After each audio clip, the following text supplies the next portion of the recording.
Matius 4 ayat 1-11. Maka Yesus dibawa oleh Roh ke padang gurun untuk dicobai iblis. Dan setelah berpuasa 40 hari dan 40 malam, akhirnya laparlah Yesus. Lalu datanglah si pencoba itu dan berkata kepadanya, "Jika engkau anak Allah, perintahkanlah supaya batu-batu ini menjadi roti." Tetapi Yesus menjawab, "Ada tertulis, manusia hidup bukan dari roti saja, tetapi dari setiap firman yang keluar dari mulut Allah." Kemudian iblis membawanya ke kota suci dan menempatkan dia di bumbungan bait Allah. Lalu berkata kepadanya, "Jika engkau anak Allah, jatuhkanlah dirimu ke bawah, sebab ada tertulis, mengenai engkau, ia akan memerintahkan malaikat-malaikatnya, dan mereka akan menatang engkau di atas tangannya, supaya kakimu jangan terantuk kepada batu." Yesus berkata kepadanya, "Ada pula tertulis, janganlah engkau mencobai Tuhan Allahmu." Dan iblis membawanya pula ke atas gunung yang sangat tinggi, dan memperlihatkan kepadanya semua kerajaan dunia dengan kemegahannya. Dan berkata kepadanya, "Semua itu akan kuberikan kepadamu, jika engkau sujud menyembah aku."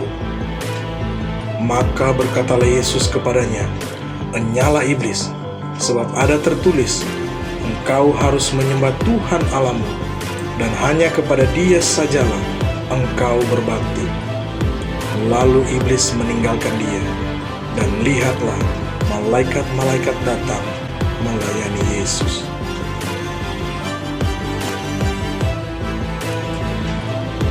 Semua manusia di dunia berjuang untuk bertahan hidup dan memperoleh apa yang diinginkan.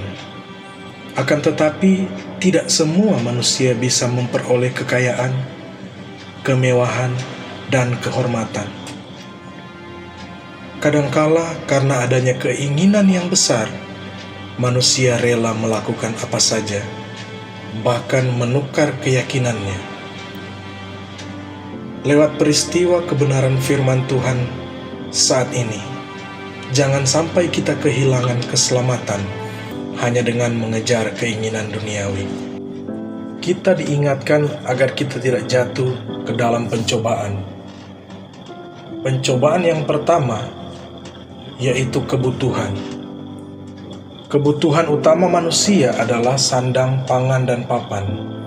Dan yang terutama dari itu semua adalah makanan. Yesus yang sedang berpuasa dicobai iblis dengan mengubah batu menjadi roti. Iblis mau supaya Yesus fokus kepada makanan, sehingga membuat dia membatalkan puasanya. Tetapi Yesus memperingatkan iblis bahwa manusia tidak hidup dari roti saja, melainkan firman Tuhan. Sampai saat ini, kebutuhan makanan sangatlah penting bagi setiap orang, bahkan rela mereka menjual imannya demi kebutuhan satu ini.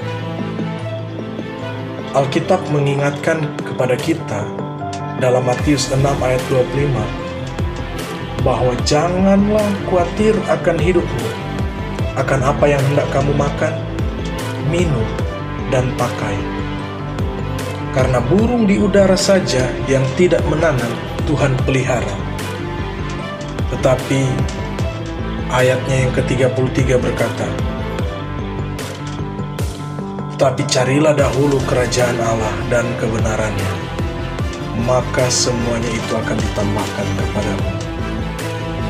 Kebutuhan yang pokok tadi pasti ditambahkan Tuhan kepada kita yang mau mencari kerajaan-Nya dan kebenarannya. Yang kedua, jangan sampai kita menjual keyakinan kita karena kekuasaan. Yesus yang adalah anak Allah, sekalipun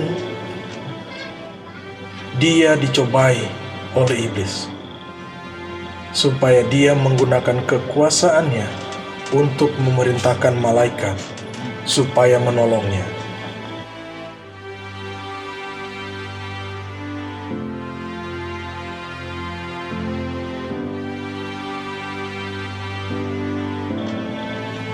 Banyak orang ketika diperhadapkan dengan jabatan yang penting, kadangkala dia jatuh dalam tantangan ini. Salah satu di antaranya karena jabatannya, akhirnya timbul niat untuk korupsi.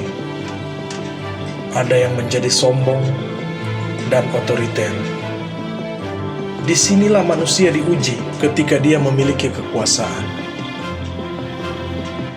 Apabila kita dipercaya untuk memiliki kekuasaan atau jabatan yang penting, baik itu dalam perusahaan, bisnis, pekerjaan, janganlah kita lupa dengan teladan yang sudah Yesus berikan. Dan jangan sampai kekuasaan itu membuat kita jauh daripada Tuhan.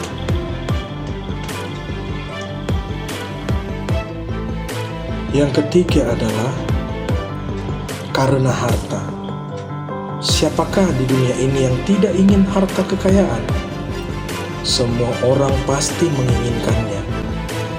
Karena dengan harta, kita bisa melakukan apa saja di dunia ini. Ada satu sifat manusia yang tidak pernah puas. Itulah yang membuat manusia lupa untuk bersyukur atas apa yang sudah diberikan oleh Tuhan.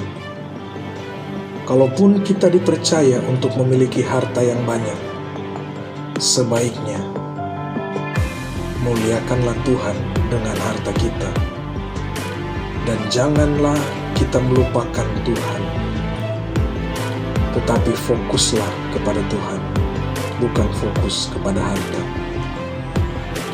Yudas Iskariot menjual Yesus dengan 30 keping perak, sampai akhirnya dia menyesali perbuatan hidupnya dan memutuskan untuk bunuh diri. Pesan untuk kita semua, jangan hanya mau menikmati hidup sesaat dengan keindahan dan kemewahan, tapi kehilangan nyawa dan kehidupan yang kekal di surga. Tuhan Yesus memberkati kita semua. Amin.